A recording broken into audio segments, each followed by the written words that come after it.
યત્સંકલ્પાતપતિ તપનો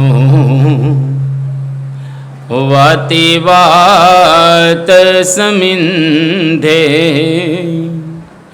વહ નિર્ધત્તે ધરણીરુદધી લંઘતે નૈવ વેલાં સોયં શ્રીમાન નિખિલ જગતાં અંતરાત્માવતીર્ણો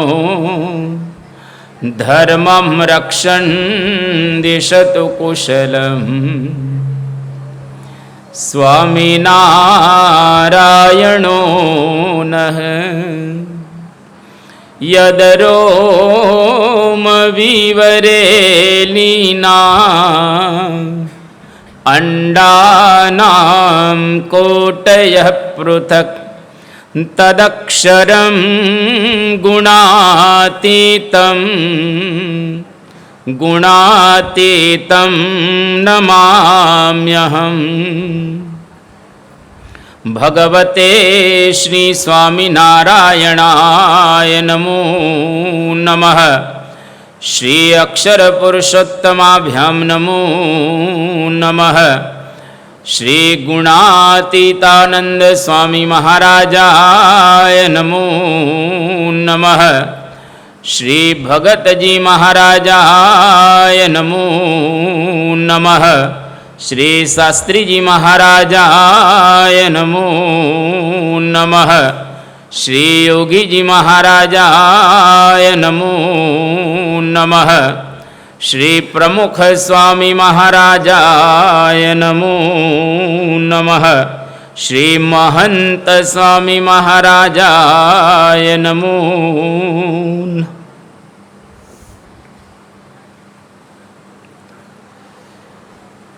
પરમ પૂજ્ય મહંત સ્વામી મહારાજના આપણે ચરિત્રોનું ગાન અને પાન કરી રહેલા છીએ. જોત જોતામાં 11 દિવસ પૂરા થયા અને આજે પવિત્ર એકાદશીનો દિવસ રહેલો છે. પરમ પૂજ્ય સ્વામી બાપા અમદાવાદને અલંકૃત કરી રહેલા છે અને સમગ્ર સત્સંગનું સેન્ટર અમદાવાદ છે. એટલે આખા ગુજરાત અને વિશ્વમાંથી પરમ પૂજ્ય સ્વામી બાપાનો લાભ લેવા માટે ઘણા બધા હરિભક્તો ભાવિકો આવી રહેલા છે. પરમ પૂજ્ય સ્વામી બાપાએ આજે આશીર્વાદની અંદર 2 વાત કરી. એક તો એમણે એ વાત કરી કે યોગીજી મહારાજ જેમણે યુવક મંડળો સ્થાપવાનો ખૂબ આગ્રહ રાખ્યો અને યુવકો માટે યોગીજી મહારાજે ખૂબ પ્રયત્ન કર્યો. યોગીજી મહારાજના મુખે ઘણી વખત સાંભળ્યું છે કે યુવકો મારું હૃદય છે. એક વાત આ કરી અને બીજી વાત એમણે કરી કે યોગીજી મહારાજ દીર્ઘદ્રષ્ટા, આર્ષદ્રષ્ટા, એ ભવિષ્યનું જોતા હતા કે ભવિષ્યની અંદર સત્સંગનો વિસ્તાર કરવો હોય તો એના માટે રવિ સભા અગત્યની છે. એટલે યોગીજી મહારાજે રવિ સભાનો પ્રારંભ કર્યો અને પ્રારંભના વર્ષોમાં યોગીજી મહારાજ પોસ્ટકાર્ડ લખતા સભાઓ માટે. પછી ધીરે ધીરે એ આકાર લેવા લાગ્યો અને આજે એનું વટવૃક્ષ આપણે જોઈ રહેલા છીએ. આ પ્રકારે બાપાએ 2 વાત કરી અને યોગીજી મહારાજનો કે દિવ્ય સ્વભાવ. યોગીજી મહારાજ હંમેશા કંઈક ને કંઈક નવું કરવું એના આગ્રહી હતા. પરમ પૂજ્ય ડૉક્ટર સ્વામી પણ ઘણી વખત વાત કરે છે કે છેલ્લી ઉંમરમાં યોગીજી મહારાજ વારે વારે એવું બોલતા કે કંઈક નવીન કરી બતાવો, કંઈક નૂતન કરી બતાવો. આવો એમને એક આગ્રહ હતો તો નવીન કરવું અર્થાત કંઈક આપણે ક્રિએટિવ ઊભું કરવું. પછી સ્વામી બાપા પોતાનો એક પ્રસંગ કહે છે અમદાવાદની અંદર કે યોગીજી મહારાજ ઠાકોરજીના દર્શન કરવા આવ્યા અને દર્શન કરીને હરિકૃષ્ણ મહારાજના ખંડમાં ગયા. એ વખતે મને અને પ્રમુખ સ્વામી મહારાજને બંનેને બોલાવ્યા. બે જણાને હરિકૃષ્ણ મહારાજની મૂર્તિ સમક્ષ ત્યાં આગળ ઊભા રાખ્યા અને પછી એક અદ્ભુત યોગીજી મહારાજે વાત કરી કે તમારા દ્વારા, બંનેને ઉદ્દેશીને કહે છે કે તમારા બંને દ્વારા આ સંસ્થા આગળ પ્રગતિ કરશે અને ચાલશે. પહેલી વખત યોગીજી મહારાજે આ પ્રમાણે કહ્યું. પરમ પૂજ્ય મહંત સ્વામી મહારાજે અત્યાર સુધી આ પ્રસંગ કોઈને કીધો નહોતો, પહેલી વખત કહે છે. યોગીજી મહારાજે અમદાવાદની અંદર આ પ્રમાણે પ્રસંગ કહેલો અને આખા સભા મંડપની અંદર તાલીઓનો ગડગડાટ થયો. તો યોગીજી મહારાજ એ પહેલેથી જાણતા હતા, એટલે આપણે કહીએ ને કે વારસદારની ઓળખાણ કરાવી. એક સાથે બંનેની ઓળખાણ કરાવી દીધી, પરમ પૂજ્ય પ્રમુખ સ્વામી મહારાજની અને મહંત સ્વામી મહારાજની. આમ તો શાસ્ત્રીજી મહારાજે પરમ પૂજ્ય પ્રમુખ સ્વામી મહારાજને સંસ્થાના પ્રમુખ બનાવ્યા ત્યારથી ઓળખાણ કરાવેલી જ હતી, પરંતુ યોગીજી મહારાજે આજે આ બંનેની ઓળખાણ કરાવી અને આપણને આ બંને ગુરુઓ સોંપ્યા. આપણા સંપ્રદાયની એક જ વિશેષતા જો ઉડીને આંખે પડે એવી હોય તો આપણે એવું કહી શકીએ, આપણે ત્યાં કોઈ ઇલેક્શન નથી અને પૃથ્વીનું તળ રહેશે ત્યાં સુધી કોઈ ઇલેક્શન થવાનું નથી. આપણે ત્યાં સિલેક્શન છે, એટલે એકબીજા ગુરુઓ એકબીજાનું સિલેક્શન કરે અને ઇલેક્શનથી કોઈ પણ ગુરુ આવે તો સ્વાભાવિક રીતે સંસ્થા તો ચાલે જ. એક વખત સંસ્થા શરૂ કરી દીધેલી હોય એટલે એ સંસ્થા ચાલે જ, એમાં કોઈ વાંધો ન આવે. પણ સિલેક્શનની અંદર ગુરુ સમર્થ હોય, એ પોતાના જેવા જ ગુણિયલ શિષ્યનું સિલેક્શન કરે કે મારા પછી ગાદી પર આ બેસે. તમે જુઓ જુનાગઢની અંદર ગુણાતીતાનંદ સ્વામીએ, એમના વખતમાં હજારો સંતો હતા, ઘણું બધું સુંદર હતું. 300 તો ત્યાં જુનાગઢમાં જ રહેતા હતા અને ગુણિયલ સંતો હતા. કૃષ્ણચરણ સ્વામી, માધવચરણ હતા, અન્ય બીજા સંતો પણ બહુ ગુણિયલ સંતો હતા જુનાગઢની અંદર. પણ ગુણાતીતાનંદ સ્વામીએ સિલેક્શન કોનું કર્યું? પ્રાગજી ભક્તનું, ગ્રહસ્થનું. હવે એ વખતે કોઈને સમજાય કે આ ગ્રહસ્થ ગાદીના વારસદાર છે અને પ્રાગજી ભક્તને લોકો હળધૂત કરતા હતા. એમને તો જુનાગઢમાં ઝેર આપવામાં આવેલું.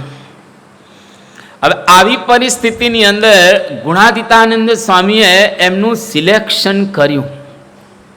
એટલે ગુણાતીત સત્પુરુષો બધું જાણતા હોય છે અને આપણે જોઈએ છીએ આખી ગુરુ પરંપરાની અંદર તમામના જીવન જુઓ. ગુણાતીતાનંદ સ્વામી, ભગતજી મહારાજ, સાસમા યોગી બાપા, પ્રમુખ સ્વામી મહારાજ અને અત્યારે મહંત સ્વામી મહારાજ. આ સિલેક્શન છે એટલે એમના જીવનો કેટલા સુંદર અને પવિત્ર રહેલા છે. પડે પડે આપણને એમના જીવનમાંથી પ્રેરણાઓ પ્રાપ્ત થાય. એટલે આ પરમ પૂજ્ય સ્વામી બાપાએ એક અદ્ભુત પોતાનો પ્રસંગ અમદાવાદની અંદર પહેલી જ વખત આપણને કહ્યો અને એના દ્વારા આપણને યોગીજી મહારાજનો પણ મહિમા સમજાયો અને આજે આપણને ખ્યાલ પણ આવ્યો કે ખરેખર યોગીજી મહારાજ સિલેક્શન કરીને એ ગયા છે પરમ પૂજ્ય મહંત સ્વામી મહારાજનું. તારીખ 8/6/2022 બુધવાર, અમદાવાદ. આજે કેનેડામાં બાળ શિબિર જે થઈ અને એની જે સેવા કરનાર જે પાર્થભાઈ પટેલ હતા, હવે એમને પરમ પૂજ્ય સ્વામી બાપાએ આશીર્વાદ આપ્યા. અને બાપાએ કહ્યું કે તમને બધા જ બાળકોના આશીર્વાદ મળશે.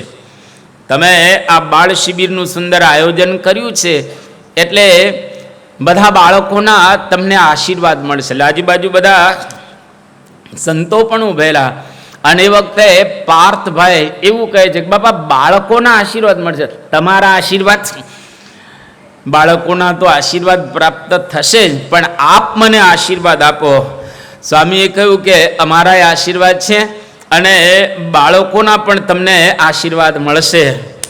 પછી પરમ પૂજ્ય સ્વામી બાપા એકદમ હસીને કહે છે કે ઓલા બાળકોએ આપણને આશીર્વાદ આપ્યા ને. ઘણી વખત એવા પ્રસંગો બનેલા છે કે બાળકોએ પરમ પૂજ્ય મહંત સ્વામી મહારાજને માથે હાથ મૂકીને આશીર્વાદ આપ્યા હોય. હવે નાના બાળકો હોય, તમે એને બાપાના આશીર્વાદ લેવા માટે લઈ જાઓ તો નાના બાળકોને તો શું ખબર પડે, એટલે બાપા એની ઉપર હાથ મૂકે. એટલે નાના બાળકો એને તો બીજો કંઈ ખ્યાલ ન હોય કે આ પ્રગટ બ્રહ્મ સ્વરૂપ છે, એને બીજો કશો જ ખ્યાલ ન હોય. એટલે ઘણા બાળકોએ પરમ પૂજ્ય મહંત સ્વામી મહારાજની ઉપર હાથ દ્વારા આશીર્વાદ આપ્યા છે. અને જેવો બાળક આશીર્વાદ આપવા જાય એટલે સ્વામી બાપા આમ નમાવે અને પેલો વ્યવસ્થિત રીતસર હાથ મૂકે પાછો.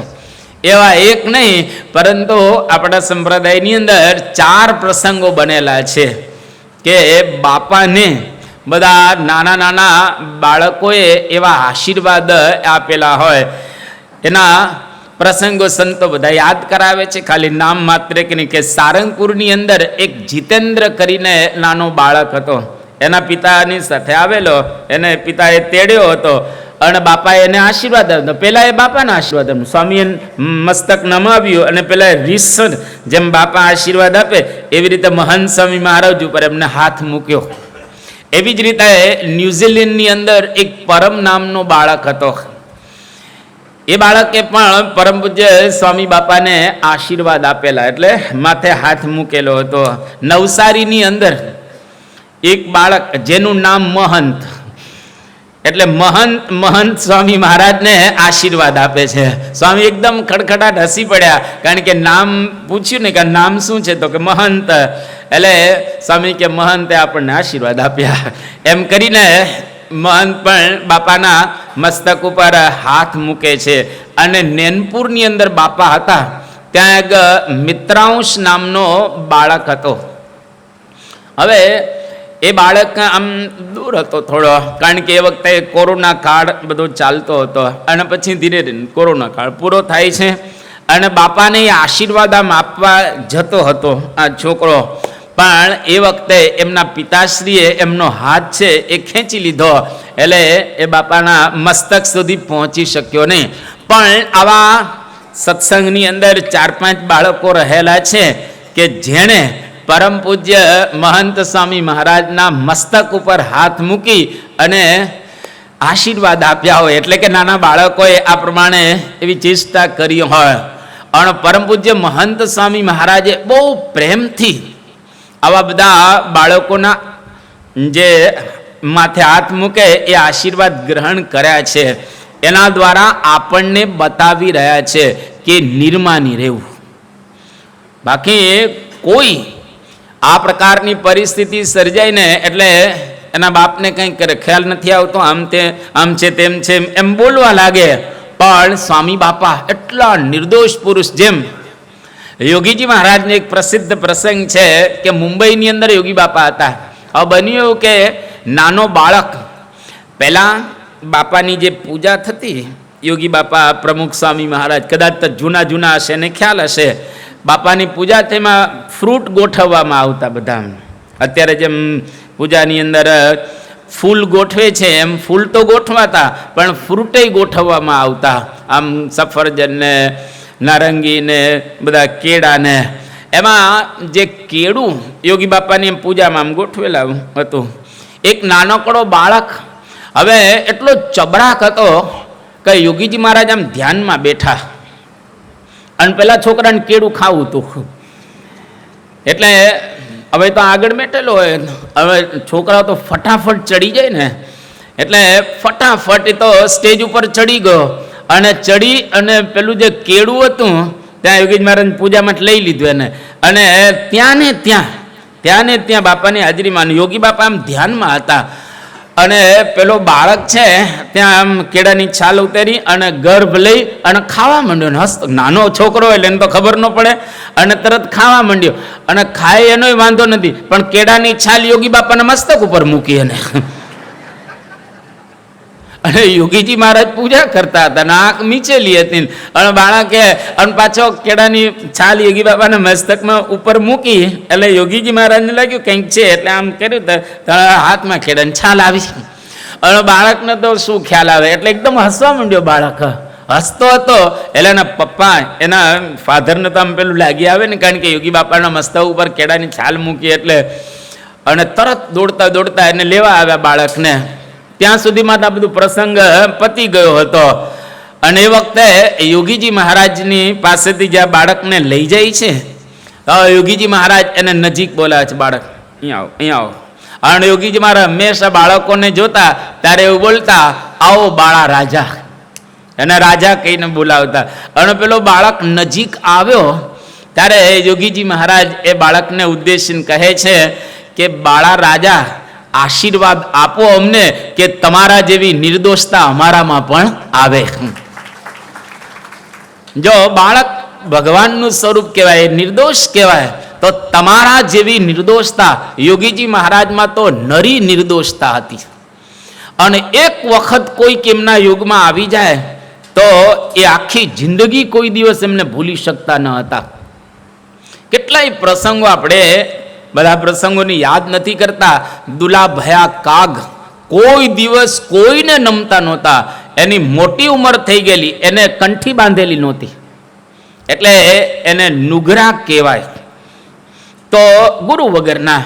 પણ યોગીજી મહારાજના પહેલા દર્શન કરે છે ગોંડલની અંદર, મજાદર એમનું ગામ, અને એ વખતે પહેલા દર્શનની અંદર એ યોગીજી મહારાજની અંદર જોડાઈ ગયા. અને લાંબો પ્રસંગ છે, પણ યોગીજી મહારાજને કહ્યું બાપા કંઠી બાંધો. અને જેવી યોગી બાપાએ કંઠી બાંધી, દુલા કાગ ત્યાં કીર્તન રચે છે કે જોગીને જોવા ગયા જોનારા જડપાણા, જોગી જોયા જોવાનું કાંઈ ન રહ્યું. જો આવા માણસો એ તો હોશિયાર ને બુદ્ધિશાળી, એ કોઈ દિવસ બુદ્ધિથી આકર્ષાય નહીં, એ નિર્દોષતાથી આકર્ષાય. અને અતિશય નિર્દોષ યોગીજી મહારાજ, એવા જ નિર્દોષ પરમ પૂજ્ય મહંત સ્વામી મહારાજ રહે. એ કપટ કરવા જાય તો એને આવડે નહીં, કપટ કરવા જાય તો એને બિલકુલ કપટ આવડે જ નહીં, એવા એ નિર્દોષ પુરુષ રહેલા છે. એક વખત યોગી બાપા ગોંડલમાં હતા. હવે ત્યાં શરદ પૂર્ણિમાનો ઉત્સવ હતો, અને એ ગોંડલ નરેશ ઉત્સવમાં આવેલા. અને યોગીજી મહારાજ છે ને આમ જોરથી આમ તાલીઓ વગાડે, આમ અને કીર્તનો ગાય, અને બાપુ બાજુમાં બેઠેલા, અને જોર જોરથી બોલે કે આજે આપણી શરદ પૂનમની સભાની અંદર મરહુમ મહારાજા ગોંડલ નરેશ આવી ગયા, એટલે આપણો ઉત્સવ શોભી ગયો. હવે મરહુમ એટલે મરેલા કહેવાય, જીવતા માટે મરહુમ શબ્દ વપરાય નહીં, મરહુમ એટલે મરેલા. અને એકાદી વાર બોલે ને તો આપણે સમજાય કે સ્લીપ ઓફ ટંગ, આપણી જીભ લપસી ગઈ એટલે કદાચ ભૂલ થઈ જાય. પણ યોગીજી મહારાજ તો વારે વારે એટલા આમ નિર્દોષતાથી આમ તાલીઓ વગાડીને બોલે. અને પછી સભા પૂરી થઈ એટલે હકા બાપુ આ ગોંડલ નરેશને લાવેલા. એટલે હકા બાપુ યોગી બાપાને કહ્યું કે બાપા આજે બહુ મોટો લોચો તમે મારી દીધો. તો યોગીજી મહારાજની ખાસિયત હતી કે હાથ લે જમણો અને માથામાં આમ આમ ઘસે, અને ઘસે કે હે ગુરુ શું થયું વાત કરો. એટલે હકા બાપુ કે બાપા તમે આજે આશીર્વાદની અંદર 5-7 વખત મરહુમ મરહુમ મરહુમ આવો શબ્દ વાપર્યો. મરહુમ એટલે મરેલા કહેવાય, અને એ તો જીવતા તમારી બાજુમાં બેઠેલા. અને તમે આ પ્રમાણે આ ક્યાંથી ટાઇટલ લાવ્યા ને આ શબ્દ ક્યાંથી લાવ્યા? યોગી મહારાજ એટલા ખડખડાટ હશે અને કહ્યું કે અમે શાસ્ત્રીજી મહારાજની સાથે ધ્રોળ બાપુના દરબારમાં જતા, લાઠી બાપુના દરબારમાં જતા. રાજા કહેવાય બંને. તો જ્યારે અમે ગેટમાં પ્રવેશીએ તો એ વખતે ગેટની ઉપર બધા નામ લખેલા હોય કે મરહુમ મહારાજા વિક્રમસિંહજી, મરહુમ મહારાજા પરાક્રમસિંહજી, આ બધું લખેલું હોય એટલે અમને એમ કે મરહુમ કોઈક મોટી પદવી હશે એટલે અમે જોર જોરથી બોલતા હતા કે એટલે મરેલ સ્વર્ગસ્થ આપણે કહીએ એ લોકો મરહુમ લખે. તો યોગીજીમાં એટલા બધા નિર્દોષ પુરુષ હતા કે એને કોઈ પણ પ્રકારનો હૃદયની અંદર બીજો કોઈ ભાવ નહીં. તો આજે પરમ પૂજ્ય સ્વામી બાપા એક બાળકોને પોતાના મસ્તક ઉપર હાથ મૂકવા દે છે એટલે અતિશય નિર્દોષ પુરુષ આપણને એના એક દર્શન થાય. એટલે આવી એક નિર્દોષતા આપણી અંદરે આવે. જો બે પ્રકારની નિર્દોષતા છે એટલું યાદ રાખવું. એક નિર્દોષતા સહજ અને એક નિર્દોષતા પ્રાપ્ત કરેલી. સહજ નિર્દોષતા બાળકોની અંદર તમને જોવા મળે. જે બાળકો એકદમ નિર્દોષ હોય. ઘણી વખત અમે ઘરે જઈએ અને એના પપ્પા વ્યસન કરતા હોય તો બાળક કે સ્વામી પપ્પા વ્યસન કરે છે તો શું ચૂપ ચૂપ એમ કરીને એના પપ્પા એને બોલતો બંધ કરે. જો આ નિર્દોષ છે, અત્યારે બોલાય કે ન બોલાય એને ખ્યાલ નથી, પણ જેવું છે એવું પોતે બોલી નાખે છે. એ નિર્દોષતા કયા પ્રકારની છે? સહજ નિર્દોષતા છે, કુદરતે આપેલી નિર્દોષતા છે. એ જ બાળક જેવો કિશોર વયની અંદર પ્રવેશશે અથવા તો એ જ બાળક જ્યારે યુવાન અવસ્થાની અંદર પ્રવેશશે ત્યારે નિર્દોષતા રહેશે નહીં. હવે જે નિર્દોષતા આવે એ સંપાદન કરેલી નિર્દોષતા. જેમ કે આપણે અત્યારે બધા બેઠેલા છીએ, બાળક જેવા નિર્દોષ બની ન શકીએ, પણ જો આપણે એવા ગુણાતીત ગુરુના સંગે કરીને ગુણ પ્રાપ્ત કરીએ તો એવા જ નિર્દોષ બની જઈએ. જેવા બાળક છે એવા જ એક્ઝેક્ટ આપણે પણ નિર્દોષ બની જઈએ. એટલા માટે હંમેશા સત્પુરુષના ગુણો આપણે પ્રાપ્ત કરવાનો પ્રયત્ન કરો. ધીરે ધીરે આપણી અંદર એવી નિર્દોષતા આવવા લાગે અને આપણે પણ એવા નિર્દોષ એટલે કે દોષ રહિત બની જઈએ. અને કોઈ પ્રત્યે બાળકને કોઈ દિવસ તમે જોજો કોઈ પ્રત્યે રાગ દ્વેષ હોય કોઈ દિવસ? મારું તારું એને એવું કંઈ હોય જ નહીં. નાના બાળકોને સાવ એમ આપણે પણ એવી સહજ નિર્દોષતા ન હોય તો સંપાદન કરેલી નિર્દોષતા દ્વારા પણ આપણે એકાંતિક સ્થિતિને પ્રાપ્ત કરી શકીએ.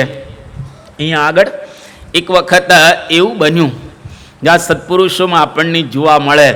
શાસ્ત્રીજી મહારાજ ગોંડલની પ્રતિષ્ઠા કરતા હતા.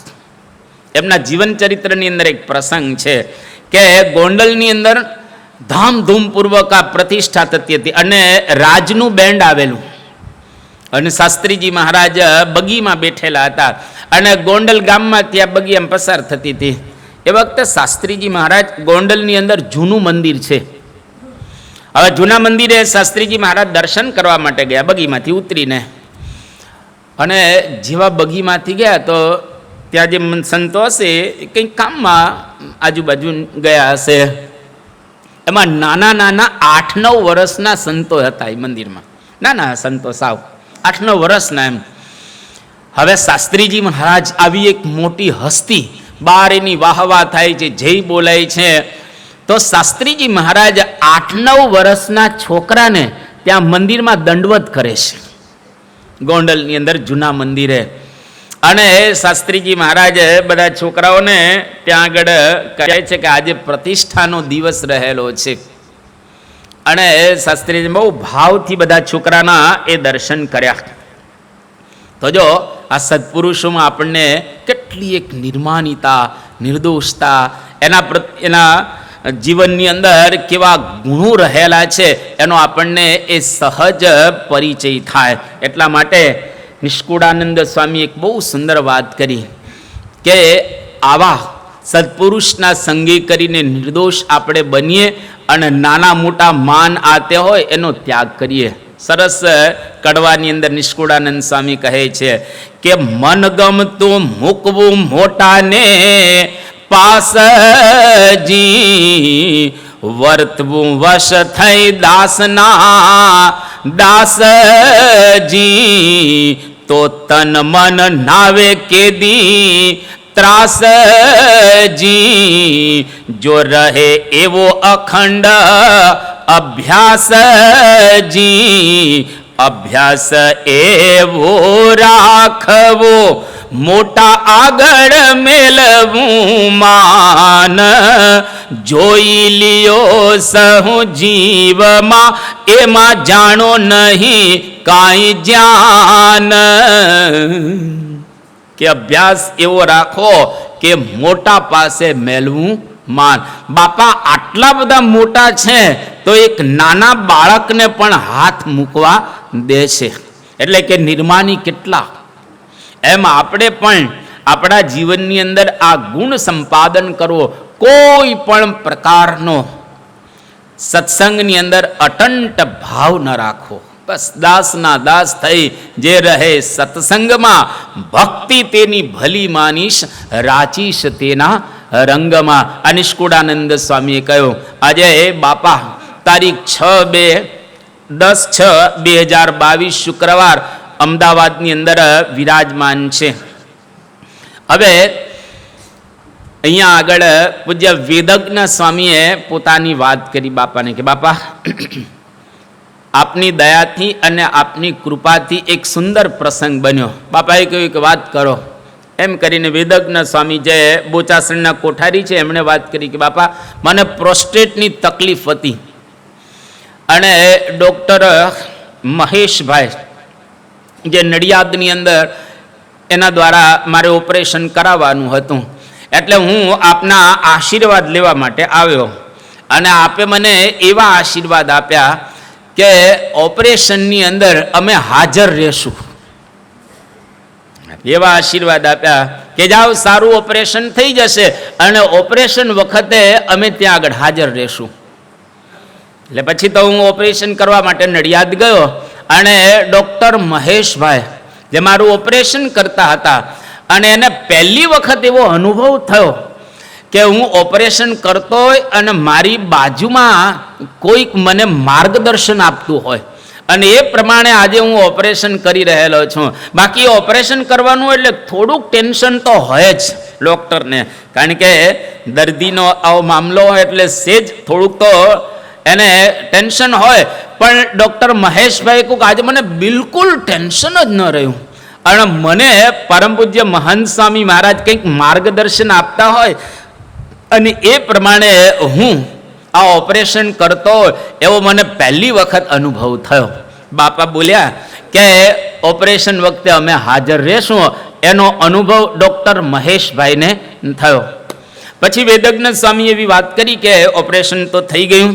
પછી અમે બોચાસણ આવ્યા પણ થોડું થોડું આમ દુખતું હતું, થોડી તકલીફ હતી પ્રોસ્ટેટની અંદર, આમ જરા જામતું નહોતું.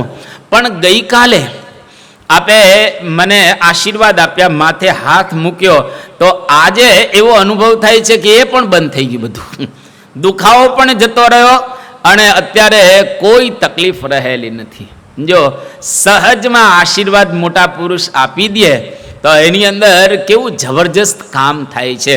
એટલે કંઈ પણ જીવનની અંદર તકલીફ પડે, કોઈક વખત એવી કંઈ પરિસ્થિતિ સર્જાય તો મોટા પુરુષના આશીર્વાદ લઈ લેવા. આપણે તો પ્રગટ છે, તમે પત્ર લખો અને તરત બાપાના આશીર્વાદ, તમે ઈમેલ કરો તરત બાપાના આશીર્વાદ, તમે વોટ્સએપ કરો દરેક તરત બાપાના આશીર્વાદ. આજે લગભગ દરરોજના 100થી વધારે પત્રો, પછી ફોન, વોટ્સએપ, ઈમેલ, જીમેલ બાપા ઉપર આવી રહ્યા છે અને તમામના ઉત્તરો બાપા બહુ પ્રેમથી આપે છે. એક એકને સાંભળી અને જોઈ અને બાપા વ્યવસ્થિત આપી રહ્યા છે, જેના દ્વારા હજારો હરિભક્તો આજે સુખી છે. એટલે સત્પુરુષ કહે કે અમે આવશું, જાઓ મહેશભાઈની પાસે તમે ઓપરેશન કરાવો. જેમ આપણે કહે ને કે આજ્ઞા ભેળી મૂર્તિ, જો કહ્યું કે ત્યાં નડિયાદ કરાવજો, અમે આવીશું. તો સત્પુરુષ જ્યારે આપણને આજ્ઞા કરે તો આજ્ઞા એની પાડીએ તો એની સાથે સાથે એની મૂર્તિએ આવે, એ પણ આપણી સાથે એ પધારે. ગઢડાની અંદર એક બેચરભાઈ, એમના પત્ની, હવે એને કોલેરા થયો હતો. મહારાજના વખતનો આ પ્રસંગ છે. અને બધી જે બાઈઓ હતી ત્યાં આગળ આજુબાજુ, હવે એ વખતે આ બાઈ જેને કોલેરા થયો હતો અને પરમ પૂજ્ય શ્રીજી મહારાજ ત્યાં આગળ વિરાજમાન હતા, અને મહારાજે કહ્યું કે એમને કંઈ નહીં થાય, પણ એની અંદર એ ધામમાં ચાલ્યા ગયા. ધામમાં ચાલ્યા ગયા અને મહારાજે આશીર્વાદ આપેલા કે તેમને કંઈ નહીં થાય. તો બધાને થયું કે ભગવાને આશીર્વાદ આપ્યા પણ ધામમાં ગયા. અને શ્રીજી મહારાજને સમાચાર પણ આપવામાં આવે કે મહારાજ આપ્યા આશીર્વાદ આપ્યા હતા પણ એ ધામમાં ચાલ્યા ગયા. મહારાજ કે ન જાય, અમે લેવા જઈએ તો ને, અમે લેવા જ નથી ગયા એને, તો એ કઈ રીતે ધામમાં જાય. અને પછી મહારાજ ત્યાં આગળ આવ્યા અને પછી એના મુખની અંદર માખણ મૂકે છે બાઈના. અને જેવું માખણ મૂક્યું બાઈ જાગૃત થઈ ગયેલું. ત્યાં આવા પ્રસંગો બને. એ બીમારીની અંદર કોઈક વખત આ સત્પુરુષ એવા આશીર્વાદ આપે જેના દ્વારા આપણે આમ કલ્પના ન કરી શકીએ એવા કાર્ય થાય. ખેંગારજીભાઈ ચૌહાણ જે આપણી સંસ્થાના આદ્ય જે એડિટર આપણે કહીએ પ્રકાશના, તો આ ખેંગારજીભાઈ ચૌહાણ પોતાનો એક પ્રસંગ કહે કે એમના બાપુજી કાળુભા, 65 વર્ષની એમની ઉંમર, એ કાળુભા ધામની અંદર ચાલ્યા ગયા હતા. અને શાસ્ત્રીજી મહારાજ ત્યાં આગળ પધાર્યા એમના ઘરે. અને શાસ્ત્રીજી મહારાજને સમાચાર આપવામાં આવ્યા કે મારા પિતાશ્રી કાળુભા ધામમાં સીધા આવી ગયા છે. શાસ્ત્રી મહારાજ કે ન જાય, એ કે ગયા છે ને બધા ડૉક્ટરો કે છે બધા, એ કે ન જાય. અને શાસ્ત્રીજી મહારાજ બૂમ પાડી કે કાળુભા. તરત કાળુભા જાગૃત થઈ ગયા. અને કાળુભા જાગૃત થયા અને એ વખતે કાળુભાઈ પ્રસંગ કહ્યો કે હું તો અક્ષરધામમાં પહોંચી ગયો હતો મહારાજની પાસે, પણ શ્રીજી મહારાજે મને પાછો મોકલ્યો કે શાસ્ત્રીજી મહારાજને તારી જરૂર છે માટે 5 વર્ષ જા. એટલે હું 5 વર્ષ અહીંયા આગળ આવ્યો છું. અને ખરેખર બરાબર 5 વર્ષ પૂરા થયા એટલે પછી ધામમાં પાછા ગયા. જો સત્પુરુષની અંદર આવું ઐશ્વર્ય સામર્થ્ય હોય છે તો આજે પરમ પૂજ્ય મહંત સ્વામી મહારાજે વેદજ્ઞ સ્વામીના આશીર્વાદ આપ્યા કે ત્યાં આગળ જાવ સારું થઈ જશે અને અમે હાજર રહેશું. તો સત્પુરુષ દ્વારા આવા કોઈક વખત પ્રસંગો સામર્થ્યના આપણને બતાવતા હોય છે. બાકી એની અંદર તો હજારો પ્રકારનું એવું સામર્થ્ય રહેલું છે. એટલે આપણે એમને બરાબર રીતે વળગી રહેવું. આજે પરમ પૂજ્ય સ્વામી બાપા અમદાવાદની અંદર છે. તારીખ 17/6/2022 શુક્રવારનો દિવસ છે. પૂજ્ય વિવેક જીવન સ્વામી એમણે આજે પરમ પૂજ્ય સ્વામી બાપાને એક પ્રસંગ કહ્યો કે બાપા એક ખૂબ સેવાભાવી હરિભક્ત, એનો આપને પરિચય આપ્યો. ડૉક્ટર શાંતિભાઈ પટેલ, પોતે ઓર્થોપેડિક ડૉક્ટર છે. તમે ઓળખતા હશો અરુણભાઈ. તો આ ઓર્થોપેડિક ડૉક્ટર છે પોતે, અને પ્રેક્ટિસ પણ એમની ખૂબ સારી ચાલે છે. પણ આ ડૉક્ટર સેટેલાઇટ વિસ્તારની અંદર આપણું ત્યાં આગળ મંદિર છે. દરરોજ ડૉક્ટર વહેલા ઉઠી અને મંદિરે આવે. મંદિરે આવી અને ઠાકોરજીની સેવા પૂજા કરે. બરાબર રીતે બધું જ પતી જાય આરતી હાથે. ત્યાર પછી પોતે પાછા પોતાના ક્લિનિક ઉપર જાય અને ક્લિનિક ખોલે. આટલા મોટા ડૉક્ટર છે, સારા ડૉક્ટર છે, તો પણ ભગવાનની સેવા કરવા માટે દરરોજ આવે છે. દરરોજ કોઈ દિવસ બાકી ન રાખે અને સેવા કરવા નિયમિત આવે. સ્વામી બાપા એની પર બહુ રાજી થઈ ગયા. જો ઘણી વખત લોકો આપણે પધરામણી જઈને તો કહેતા હોય છે કે અમારી પાસે ટાઈમ નથી. આવા ડૉક્ટરોને ટાઈમ મળે તો આપણને મળે કે ન મળે? ઘણા સભામાં આવવાનો ટાઈમ નથી, બીજી ત્રીજી રીતે ટાઈમ નથી, એવા બાના કાઢતા હોય છે. એટલે એવા બાના કાઢ્યા વિના જો આપણે ખરેખર ટાઈમ કાઢીએ તો કાઢી શકાતો હોય છે. અહીંયા આગળ આપણે ડૉક્ટર અરુણભાઈ બેઠા છે. ડૉક્ટર અરુણભાઈ દરરોજ લગભગ 3-3:30 વાગે એ પોતે ઉઠે છે. દરરોજ નીલકંઠ વર્ણી એના હોલની અંદર સેવા કરવા આવે છે દરરોજ. અને નીલકંઠ વર્ણિના હોલની અંદર શણગાર આરતી પહેલા, એટલે કે મંગળા આરતીમાં પોતે આવી જાય છે, એની પહેલા આવી જાય અને ઠાકોરજીની ત્યાં આગળ સેવા કરે, પૂજા કરે, બધું કરે. અને ત્યાર પછી એ શણગાર આરતી પૂરી થઈ જાય એટલે પછી મંદિરેથી પોતે પાછા પોતાના ક્લિનિક ઉપર જાય છે. દરરોજ એક પણ દિવસ અરુણભાઈ બાકી રાખતા ને આપણે તાલીઓથી એમને વધાવીએ.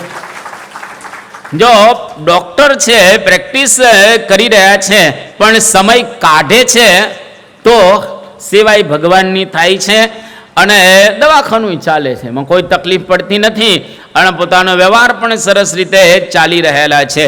એટલે આજે મારે સમયની તમને વાત કરવી છે. સમયનું આયોજન કરો. તમામ જેટલા બેઠેલા છો તમામ સમયનું આયોજન કરો. જો બની શકે તો આજે જ તમારા ઘરે જઈ અને એક નોટ અથવા તો એક કાગળ, એની અંદર પેન લઈ અને આખો દિવસ તમે સમય ક્યાં પસાર કરો છો એ લખો. ખાલી બોલો નહીં, લખો. એટલે તમને ખબર પડશે કે આપણે આખા દિવસનો જે સમય છે કઈ રીતે પસાર કરીએ છીએ. કારણ કે લિમિટેડ સમય આપણી પાસે રહેલો છે. 100 વર્ષથી વધારે જીવી શકવાના જ નથી. તો જેટલો સમય આપણને મળ્યો છે એને બરાબરના સરસ રીતે વાપરી શકીએ. એટલે સમય માટે એક બહુ સુંદર વાત કરવામાં આવી કે જે વખતે જે કામ કરવું જોઈએ તે વખતે તે કામ કરવું જોઈએ. ઘણી વખત શું માણસોને ખ્યાલ ન હોય એટલે જીવન એમને પસાર કરી નાખે. એટલે સંસ્કૃતની અંદર એક અદ્ભુત શ્લોક છે. આ શ્લોક તમારા ઘરની દિવાલ ઉપર કોતરાવજો. કદાચ દિવાલ ઉપર ન કોતરાવો તો તમારા ઘરની અંદર આ શ્લોક દરેક સભ્યોને કંઠસ્થ કરાવજો. હું અત્યારે શ્લોક બોલું છું કે પ્રથમે નાર્જિતા વિદ્યા, દ્વિતીય નાર્જિતમ ધનમ, તૃતીય નાર્જિતો ધર્મ, ચતુર્થે કિમ કરિષ્યતિ. આટલો શ્લોક છે. પ્રથમે નાર્જિતા વિદ્યા. જ્યારે આપણી નાની ઉંમર હોય એ વખતે વિદ્યા સંપાદન કરવાની ઉંમર છે. એ વખતે વિદ્યા સંપાદન કરેલી ન હોય ને આડાવડા રખડ્યા હોઈએ અને છોકરાઓ ગપ્પા મારતા હોય અને જાત જાતની રમતોની અંદર ટાઈમ બગાડતા હોય, ટીવી જોવામાં ટાઈમ બગાડતા હોય, તો છોકરાને કહેવાનું પ્રથમે નાર્જિતા વિદ્યા. જો પહેલા તમે વિદ્યા નહીં ભણો તો પછી પાછળ પસ્તાવો થશે. બીજી વાત કરે દ્વિતીય નાર્જિતમ ધનમ. જેવા તમે લગ્ન કરો એટલે પહેલું કામ પૈસો કમાવાનું કરો. કારણ કે લગ્ન થઈ ગયા તમારા, હવે 2 માંથી કેટલા થયા? 2 પગ હતા ને બદલે કેટલા થયા? હવે 4 પગ થયા. 4 પગ કોને હોય? એટલે લક્ષ્મી નારાયણ. લક્ષ્મી ને નારાયણ એટલે ભગવાન ની સાક્ષીમાં તમે લગ્ન કર્યા એટલે હવે તમે ચતુર્ભુજ થયા. કારણ કે 2 તમારા હસ્ત અને 2 તમારા ધર્મપત્નીના. એટલે હવે તમે ગૃહસ્થ આશ્રમની અંદર પ્રવેશ કર્યા એટલે ધન બરાબર કમાવામાં ધ્યાન રાખો. હરખું બરાબર પૈસો મળવો જોઈએ. પૈસો પૈસો પૈસો. એ 25 વર્ષ પૂરા થાય ને એટલે પૈસા ઉપર ધ્યાન રાખો. 50 વર્ષ સુધી પૈસા કમાવાના જ, વ્યવસ્થિત કમાવાના. સવારમાં 8 થી સાંજના 8 પૈસા 8 મૂકી દેવાનો. પાછો 8 આવો એટલે પછી મંદિરની અંદર આ તે બીજું, પણ પૈસા કમાવામાં બરાબર ધ્યાન રાખવાનું. દ્વિતીય નાર્જિતમ ધનમ. બીજા આશ્રમની અંદર ધન કમાયેલું ન હોય. અને તૃતીય નાર્જિતો ધર્મ. જ્યારે 51 વર્ષ પૂરા થાય એટલે 50 વર્ષ પૂરા થાય એટલે હવે ધર્મમાં ધ્યાન આપવાનું. 51, 52, 55, 57, 58 આ વનમાં જવાના વર્ષો રહેલા છે. એટલે 51 થાય એટલે ધર્મ સંપાદન કરવામાં ધ્યાન આપવું. કેતા ધર્મ જ્ઞાન વૈરાગ્ય અને ભક્તિ સંપાદન કરવાની અંદર વિશેષ સમય પસાર કરવો. અને તમારા દીકરા હવે થઈ ગયા હોય ને 25 વર્ષના, સ્વાભાવિક રીતે તમે 51 વર્ષના થયા, લગ્ન કર્યા હોય એટલે તમારા દીકરા 25 વર્ષના થઈ ગયા, એનાય લગ્ન થઈ ગયા હોય એટલે હવે દીકરો કમાશે અને તમારે એને માર્ગદર્શન આપવાનું કે બેટા પૈસા કમાવામાં ધ્યાન રાખ. મેં જો આટલા 25 કરોડ ભેગા કર્યા છે અને આટલા કબાટમાં મૂક્યા છે, આટલું સોનું લઈ લીધેલું છે, 2-3 બંગલા બાંધી દીધા છે, થોડીક જમીન લઈ દીધી છે 101 વીઘા, અને આ પ્રમાણે તારા માટે એક ગાડી લઈ દીધી છે, મારા માટે પણ એક ગાડી છે, ડ્રાઈવર બાઈવરની વ્યવસ્થા થઈ ગઈ છે, હવે તું ચિંતા ન કરતો, આગળ વધાર. એટલે તૃતીય કહેતા ત્રીજી અવસ્થાની અંદર ધર્મની કમાણી કરવી. જો પેલામાં વિદ્યા ન કમાયેલી હોય, સંપાદન કરેલી ન હોય, બીજી અવસ્થાની અંદર ધન ભેગું કરેલું ન હોય, અને ત્રીજી અવસ્થાની અંદર ધર્મ કમાય, ચતુર્થે કિમ કરીષ્યતિ, એ ચોથી અવસ્થાની અંદર શું કરવાનો હતો? પસ્તાવા સિવાય કાંઈ ન રહે, પસ્તાવા સિવાય કાંઈ ન રહે. એટલે બહુ સુંદર શંકરાચાર્યનો એક પ્રસંગ યાદ આવી ગયો કે શંકરાચાર્ય પોતાના શિષ્યોની સાથે આમ જતા હતા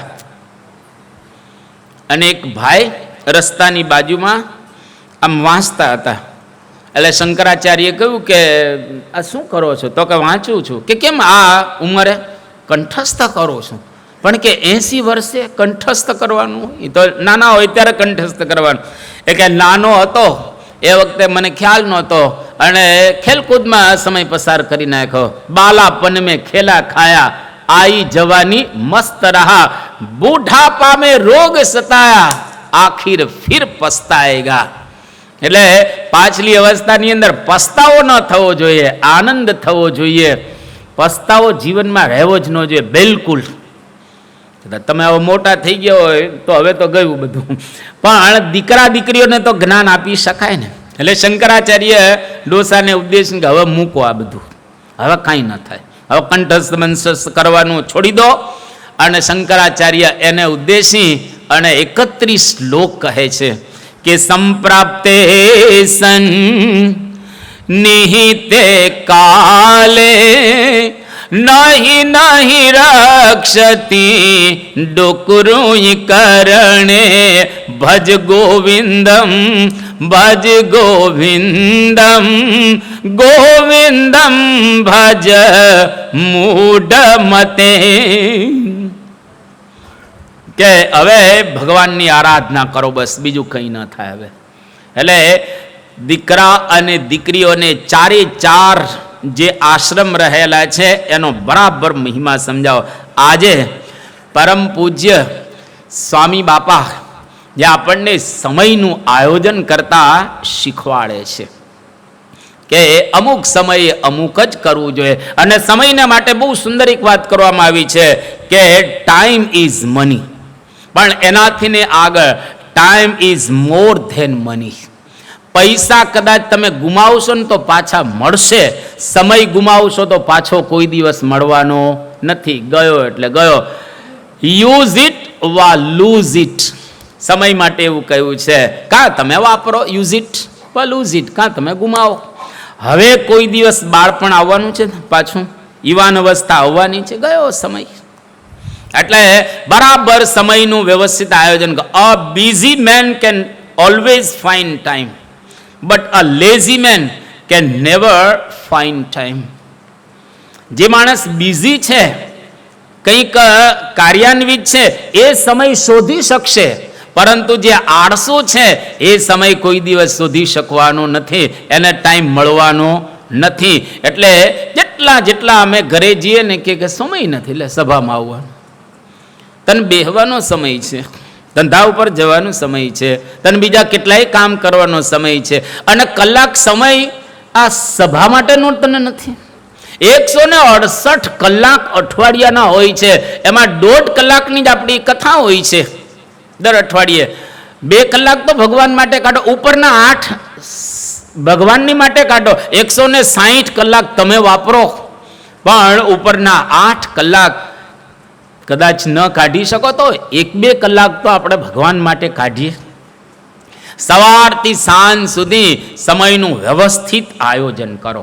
વ્યર્થ કાલો ન નેતવ્યો ભક્તિમ ભગવતો વિના. આ શ્રીજી મહારાજે કીધેલું છે અને શાસ્ત્રનો શ્લોક બહુ સુંદર રહેલો છે કે સ્વઃ કાર્યમ અદ્ય કુર્વીત પૂર્વાહન્વે ચાપરાહનિકમ નહીં પ્રતીક્ષતે મૃત્યુ કૃતમ અસ્ય નવા કૃતમ.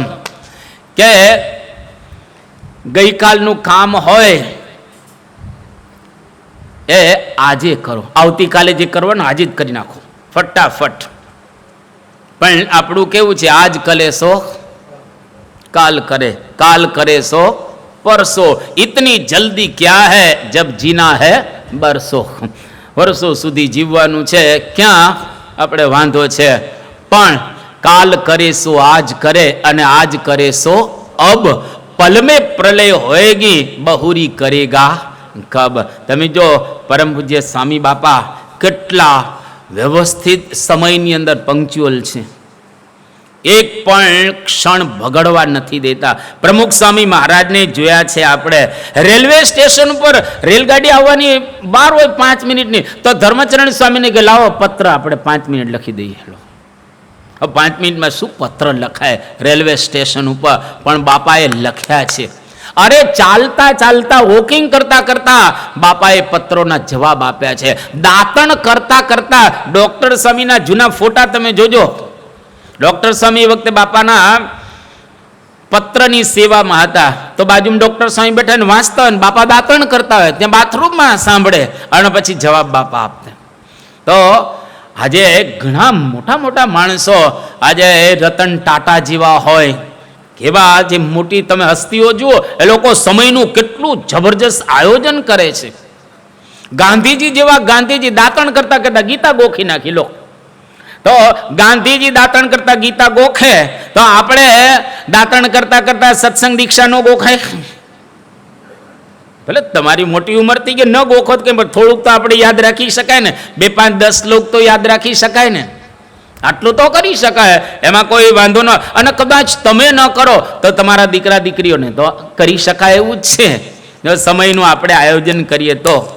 હેનરી લોંગ ફેલો એ કોફી બનાવતા બનાવતા, હવે કોફી બનતી હોય એટલે 5-10 મિનિટ તો લાગે, એટલામાં એને ઇન્ફર્નો નામનું એક પુસ્તક છે, એનું ભાષાંતર કરી નાખ્યું.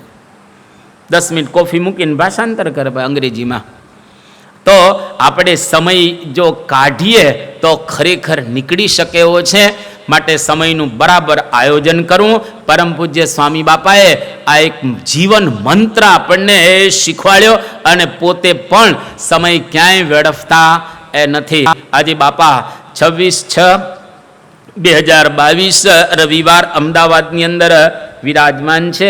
આજે અમદાવાદની અંદર વ્યસન મુક્તિ અભિયાન એનો રિપોર્ટ બાપાને આપવામાં આવ્યો કે આજે બાપા અમદાવાદની અંદર બધા બાળકોએ હોસ્પિટલો, બીજી ત્રીજી બધી જગ્યાઓએ જઈ અને વ્યસન મુક્તિ અભિયાન બહુ જ મોટા પાયા ઉપર કર્યું અને લગભગ 4 લાખ લોકોને અમદાવાદની અંદર વ્યસન મુક્ત કર્યા.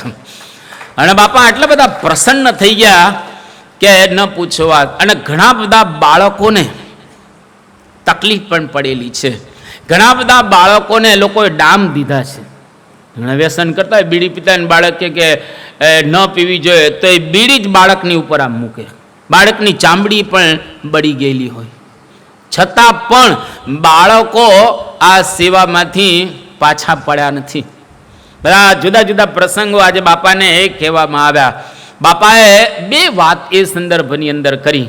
સ્વામી કહે, આજે તમે હજારો લોકોને મરતા બચાવ્યા. બીજી વાત કરે છે કે હજારો અને લાખો લોકોના તમે પૈસા બચાવ્યા. આ 2 વાત બાપાએ કરી. અને આજે ખરેખર હરિભક્તો એના ઘરે આપણે જઈએ છીએ તો આપણને પણ એવો અનુભવ થાય છે, કોઈ ઘરે હરિભક્તો પણ વ્યસન કરે છે. અહીંયા આગળ બેઠેલા જેટલા તમે છો એટલા તો મને એવું લાગે છે કે વ્યસન નહીં કરતા હો. અહીંયા આગળ લગભગ બધા અહીંયા સવારની જે પારાયણમાં તમે આવો છો, કોઈ નહીં કરતા. પણ તમારા ઘરની અંદર કદાચ કોઈ ખૂણે ખાંચરે જો વ્યસન કરતા હોય તો એનો ત્યાગ એ કરે એના માટે તમે થોડોક પ્રયત્ન કરજો. અને ખરેખર વ્યસનમાં માલ નથી જેની વાતો આપણે ઘણી સાંભળી ચૂકેલા છીએ. મહારાજે પ્રથમનું 18મું વચનામૃત લખ્યું છે, જો લીલાગર ભાંગ પીવે તો મહારાજ કે વર્તમાનનો પણ ખ્યાલ ન રહે, વર્તમાનની પણ ખબર ન રહે. એટલે હરિભક્ત હોય પણ જો વ્યસન કરે તો એ ભગવાનને બિલકુલ ગમતું નથી. અને વ્યસન માત્ર કર્યા થાય છે. આપણે જન્મ્યા ત્યારે ક્યાં વ્યસનો હતા? મહારાજે લોયાનું 9મું વચનામૃત લખેલું છે કે પ્રારબ્ધે કરીને વ્યસનો થતા નથી, પણ વ્યસનો બધા કર્યા થાય છે. એટલે તમામ હરિભક્તોએ આપણા ઘરની કે આડોશ પાડોશમાં કોઈ રહેતા હોય તો એને પ્રેમથી સમજાવી, એને મનાવી અને વાત કરી અને વ્યસનનો ત્યાગ કરાવો, જેમાં આપણી પણ સેવા થઈ જશે અને બાપા આપણી ઉપર રાજી થશે. શિક્ષાપત્રીની આજ્ઞા છે, દ્યુતાદિ વ્યસનમ ત્યાજ્યમ નાદ્યમ ભંગાદિ માદકમ. ઘણા હરિભક્તો એના દીકરાઓ અને પોતે તમાકુ ખાતા હોય છે, માવા ખાતા હોય છે, અને અમે ત્યાગ કરાવીએ છીએ. પાછા એને ત્યાગ કરાવીએ છીએ ઘરે ઘરે ફરીને. એટલે આપણને ખબર છે કે આ વ્યસન ન કરવા જોઈએ. જા મુખ હરિગુણ ગાઈએ અને જા મુખ રટીએ રામ, વો મુખ ધુઆ નીકળે વો તો પૂર્વ જન્મ કે પાપ. જે મુખે ભગવાનનું નામ લેતા હોઈએ અને જે મુખે ભજન કરતા હોઈએ એ મુખે ધુઆ નીકળે, આ પ્રમાણે વ્યસન કોઈ કરે વો તો પૂર્વ જન્મ કે પાપ. તો પૂર્વ જન્મના પાપને લઈ અને આ પ્રકારે કરતા હોય છે. એટલા માટે ધીરે ધીરે આપણે એને વ્યસનથી મુક્ત કરવા, બીજા થાય કે ન થાય એની ચિંતા કર્યા વિના આપણે સત્સંગીઓએ તો કોઈ દિવસ વ્યસન કરવું નહીં. પુનિત મહારાજ એક સરસ વાત કરતા કે પહેલા માણસ ટેવ પાડે છે અને પછી ટેવ માણસને પાડે છે. એટલે કોઈ પણ પ્રકારની આવી બાપાએ કહ્યું બાળકોના સંદર્ભમાં બી વાત કરી, એ આપણે પણ આપણા જીવનની અંદર એ બરાબર દ્રઢ રાખીએ. આજે પરમ પૂજ્ય સ્વામી બાપા તારીખ 28/6/2022 મંગળવાર અમદાવાદની અંદર વિરાજમાન છે. એક અદ્ભુત પ્રસંગ સ્વામી યાદ કરે છે અને બન્યો પણ અદ્ભુત પ્રસંગ કે પ્રમુખ સ્વામી મહારાજનો શતાબ્દી મહોત્સવ હજી આવવાનો છે અને બહુ ધામધૂમપૂર્વક આ ઉત્સવ ઉજવાનો છે. અને અક્ષર પુરુષોત્તમ મહારાજ અને મહંત સ્વામી મહારાજની સાકર તુલા અંદર અને બહુ પલ્લા સુંદર પણ ગોઠવવામાં આવ્યા.